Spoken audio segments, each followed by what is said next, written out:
Lecture du livre des Actes des Apôtres.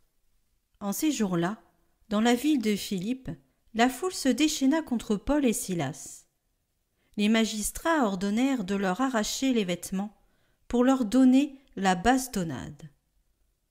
Après les avoir roués de coups, on les jeta en prison, en donnant au geôlier la consigne de les surveiller de près. Pour appliquer cette consigne, il les mit tout au fond de la prison, avec les pieds coincés dans des blocs de bois. Vers le milieu de la nuit, Paul et Silas priaient et chantaient les louanges de Dieu, et les autres détenus les écoutaient. Tout à coup, il y eut un violent tremblement de terre, qui secoua les fondations de la prison. À l'instant même, toutes les portes s'ouvrirent, et les liens de tous les détenus se détachèrent. Le geôlier, tiré de son sommeil, vit que les portes de la prison étaient ouvertes. Croyant que les détenus s'étaient évadés, il dégaina son épée, et il était sur le point de se donner la mort. Mais Paul se mit à crier d'une voix forte. « Ne va pas te faire de mal, nous sommes tous là. » Ayant réclamé de la lumière, le geôlier se précipita et, tout tremblant, se jeta aux pieds de Paul et de Silas. Puis il les emmena dehors et leur demanda : « Que dois-je faire pour être sauvé, mes seigneurs ?»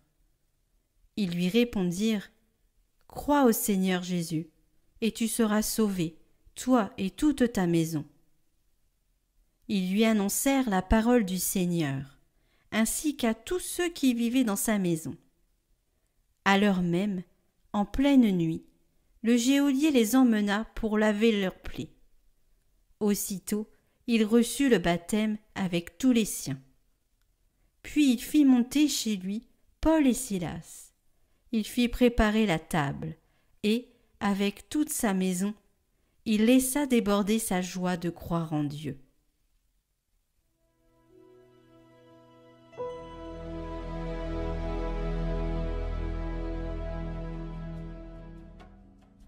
Ta main droite me sauve, Seigneur.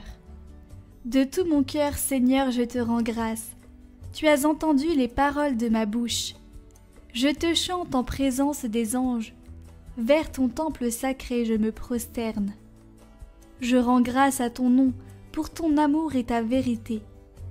Car tu élèves, au-dessus de tout, ton nom et ta parole. Le jour où tu répondis à mon appel, tu fis grandir en mon âme la force. Ta droite me rend vainqueur. Le Seigneur fait tout pour moi. Seigneur, éternel est ton amour. N'arrête pas l'œuvre de tes mains.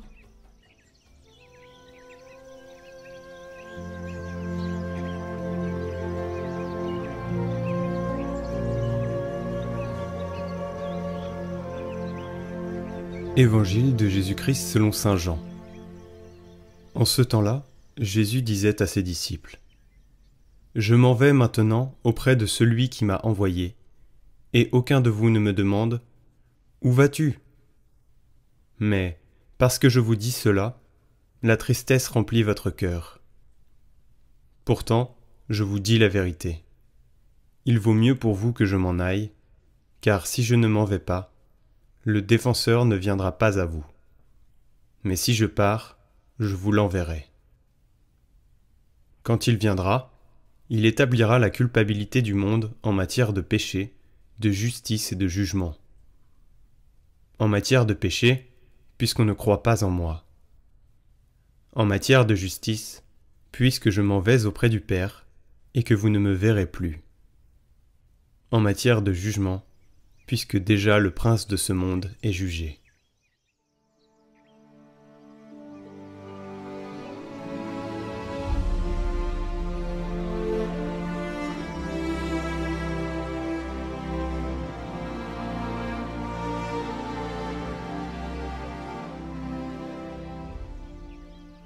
Il arrive que la vie nous enferme.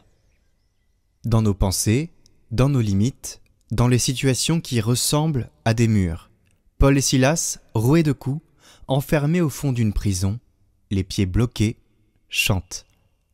Pas parce qu'ils ont perdu la tête, mais parce qu'ils ont compris quelque chose que notre monde ne sait plus.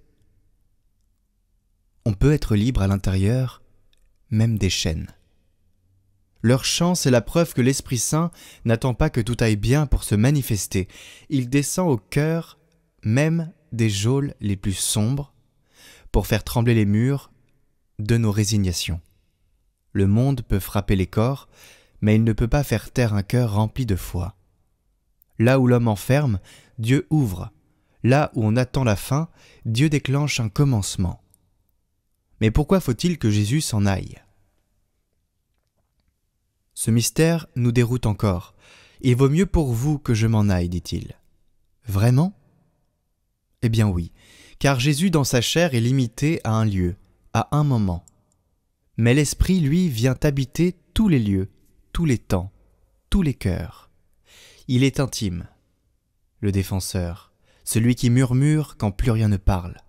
Il ne remplace pas Jésus, il le rend présent en profondeur, il grave dans nos vies la logique du royaume.